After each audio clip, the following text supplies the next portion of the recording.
फिर से एक बार स्वागत है मेरे चैनल पर। मैं हूं राज, आप देख रहे हैं हाईवे 33।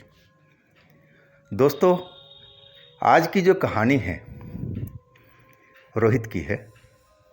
रोहित यूपी के ज़िला फतेहपुर के रहने वाले हैं। गांव का नाम है पसवन, जो गाजीपुर थाना के अंतर्गत आता है। रोहित 28 साल के नौजुवक हैं और उनकी शादी फिक्स हो गई थी।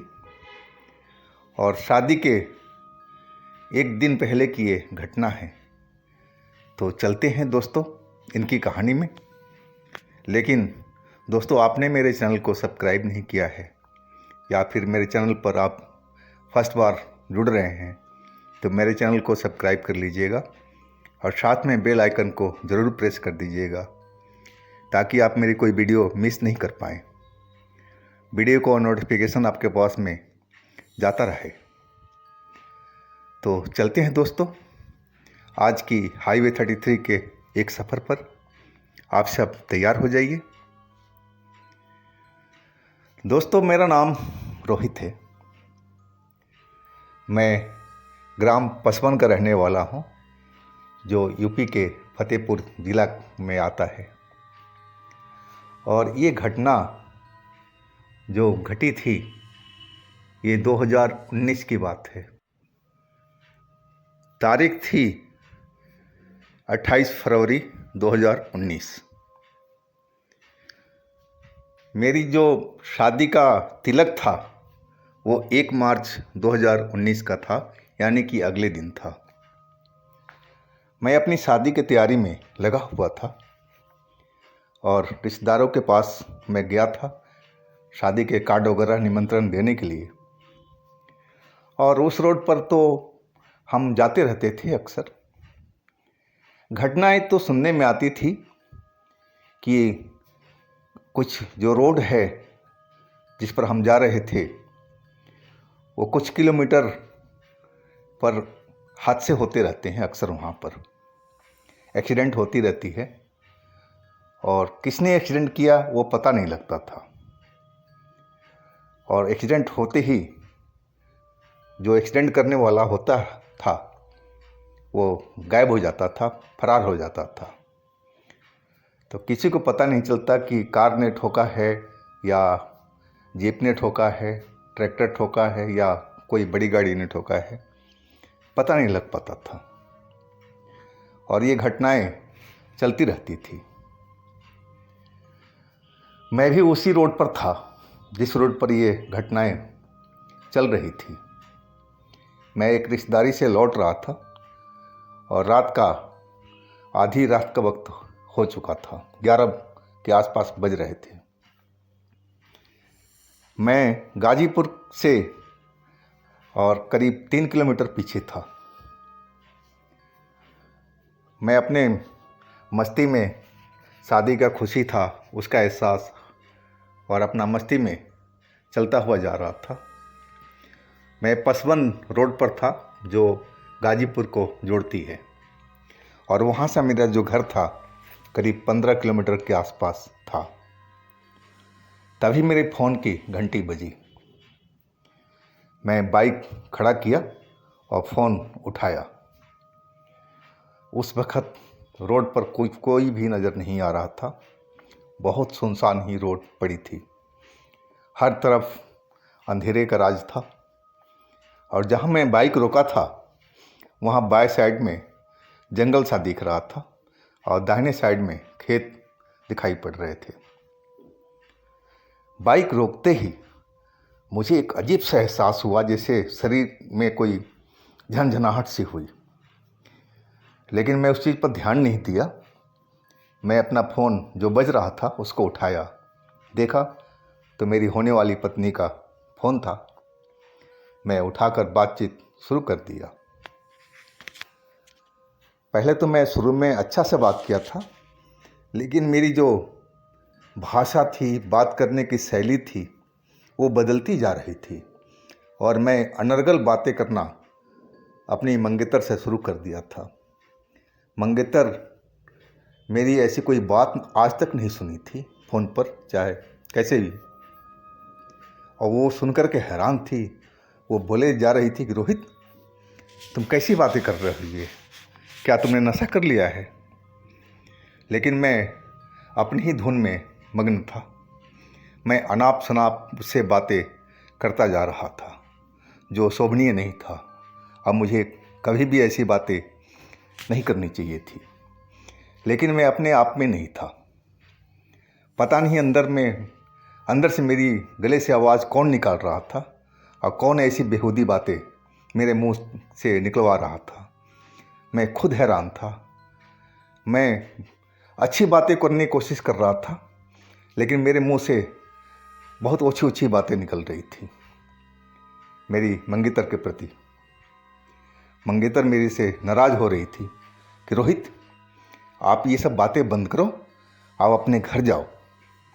घर पहुंच कर के आप मेरे को फ़ोन करना, अभी रास्ते में हो ना आप। लेकिन मैं उसकी बात को बिल्कुल ध्यान नहीं दे रहा था। मैं लगातार डांटते जा रहा था कि अगर तुम फ़ोन काटोगी तो मैं तुमसे कभी बात नहीं करूँगा। मैं धमकियाँ दे रहा था और अनर्गल बातें मैं किए जा रहा था उससे, जो अच्छी बात नहीं थी। 1 घंटे तक मैं लगातार बात किया था और रात के 12 बज चुके थे। मेरी जो मंगेतर थी बार बार रिक्वेस्ट कर रही थी कि रोहित, अपने घर जाओ, घर पहुंच के मेरे से फ़ोन बात करो, हम सारी रात बात करेंगे, लेकिन इस वक्त तुम अपने घर पर जाओ। देखो, एक तो रास्ता सही नहीं है, रात का टाइम है और तुम अकेले हो। लेकिन मेरे को तो कुछ समझ में नहीं आ रहा था। मैं तो अपनी ही धुन में एकदम रमा हुआ था और मैं उसी टाइप की बात उससे किए जा रहा था। आखिरकार मेरी मंगेतर ने ही उधर से फ़ोन काटा। पहले तुम अपने घर पर जाओ, अब मैं वहाँ पहुँचकर घर से मेरे को फ़ोन करना, और बीच में फ़ोन मत करना जब तक घर ना पहुँच जाओ। और फ़ोन कट कर दिया। फ़ोन कट करते ही और जैसे मैं होश में आ गया, अरे मैंने क्या क्या बोल दिया अपने मंगेतर को। ऐसी बातें बोलने में खुद शर्मा गया। सारी बातें मुझे ध्यान थी कि मेरे मुंह से क्या क्या आवाज़ क्या क्या निकला है। मैं खुद झिप गया था और अपने मंगेतर को दोबारा फ़ोन करना चाहा, लेकिन फ़ोन नॉट रीचेबल हो चुका था। कई बार हमने कोशिश किया मैंने, लेकिन नॉट रीचेबल ही आ रहा था। लग रहा था जैसे मेरे फ़ोन से टावर ही गायब हो चुका है, ऐसा लग रहा था। मैं एकदम हैरान था। समझ में नहीं आ रहा था कि मैं ऐसी ओछी बातें अपनी होने वाली पत्नी से कैसे कर सकता हूँ। मैं एकदम इसी सोच में डूबा हुआ था और आसपास में देखा तो एक साइड में जंगल, एक साइड में खेत, अंधेरे में दोनों साइड डूबा हुआ था।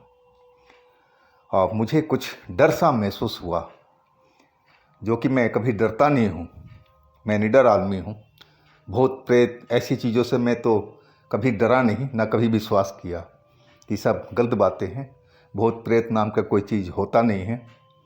और मैं दूसरे को शिक्षा देता रहता था कि भूत प्रेत पर विश्वास करना गलत बात है, ये अंधविश्वास है। और मैं खुद उस टाइम मेरे को शरीर में सिहरन सी आ गई थी। लेकिन मैं अब बाइक अपना स्टार्ट कर दिया था। बाइक में मैं लेकर के अपने रास्ते पर निकल दिया। करीब आधा किलोमीटर ही मैं चला होगा और तभी सामने से एकाएक एक कार जैसे हवा में पैदा हो गई हो और बिल्कुल आमने सामने नज़र आ गई। उसकी जो हेडलाइट की रोशनी थी बहुत ही तेज थी, जो मेरे आंखों को चौंधिया रही थी। और मैं दोनों ब्रेक लगाया से डरली, लेकिन तब तक तो देर हो चुकी थी और मैं उस कार से जा टकराया। टकराते ही मेरी जो बाइक है वो छिटक करके बाएं साइड में उछल करके जा गिरी, साथ में मैं भी। दर्द का एक लहर मेरे पूरे शरीर में फैल चुकी थी। इतना तेज मेरे शरीर में दर्द हुआ था, मैं एकदम घायल हो चुका था। अब मैं मुड़ करके देखा कि किसने मेरे को टक्कर मारी है। अचानक ये गाड़ी कहाँ से आ गई, कौन चला रहा है। अब मैं जब मुड़ करके देखा तो कार नाम की कोई चीज़ वहाँ पर थी ही नहीं, जैसे वो हवा में पैदा हुई थी और हवा में ही गायब हो चुकी हो। तो ये सब क्या था। सन्न सा मेरा शरीर रह गया था डर के मारे। पूरा शरीर तो दर्द से बेचैन हो रहा था और ये सब देखने के बाद तो लगा कि जैसे मैं आज मेरा काम तमाम हो ही जाएगा। इतना मैं डर चुका था। दर्द तो अलग बात थी, लेकिन जो डर के मारे जो दिल की धड़कन थी इतनी तेज हो चुकी थी कि लग रहा था कि जैसे अब इसी डर से मैं मर जाऊंगा, मेरा हार्ट अटैक हो जाएगा। मैं एकदम कांप रहा था, चिल्लाने की कोशिश कर रहा था, गले से आवाज़ भी निकल नहीं पा रही थी। मैं बार बार देखे जा रहा था सड़क की तरफ। सड़क दूर दूर तक खाली पड़ी हुई थी, दोनों साइड कोई कार नहीं, कोई रोशनी नहीं। तो आखिर ये सब क्या था। क्या यही जो कार है ये इस रोड पर एक्सीडेंट करती थी और टक्कर मार करके निकल जाती थी और पता भी नहीं लगता था कि किसने टक्कर मारा। और जिसको टक्कर मारती थी वो इंसान जिंदा नहीं बचा था इस रोड पर, लोगों को कहना था। और मैं आज अपने आंखों से देख लिया था। मैं हिम्मत करके अपने जेब से फ़ोन निकाला और मैं नंबर मिलाया अपना घर का। कई बार मिलाने के बाद नंबर आखिर लग ही गया। घर वालों ने मेरा फ़ोन उठाया। मैं जल्दी सारी बात बताया कि मैं यहाँ पर मेरा एक्सीडेंट हुआ पड़ा है, बस इतना ही बताया था। और वो लोग बोले कि तू घबरा मत, हम जल्दी से जल्दी पहुँच रहे हैं, तुम बस डरो नहीं, हम निकल चुके हैं। और फ़ोन कट गया था। मैं फ़ोन देखा तो सिग्नल गायब हो चुका था। मैं एकदम दर्द से कराह रहा था। मेरी पैर की जो हड्डी थी वो टूट चुकी थी। मैं उठने की कोशिश किया था, एक पैर तो मेरा सही सलामत था, छिला उला तो ज़रूर था, कई जगह से खून निकल रहे थे, खरोंची आई थी, कपड़े फटे हुए थे मेरे, बाइक तो बुरी तरह से डैमेज हो चुकी थी। लेकिन दूसरा पैर मेरा रखा नहीं जा रहा था। अब मुझे मालूम हो चुका था कि ये पैर मेरा टूट चुका है और मैं आराम से बैठा तो नहीं था, दर्द से कराह रहा था और आसपास देख रहा था कि कोई जल्दी से कोई मुझे मदद मिल जाए।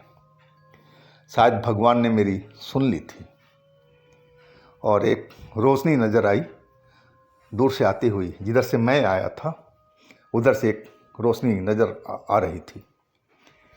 जब पास में आई तो मुझे लगा कि ये कार है।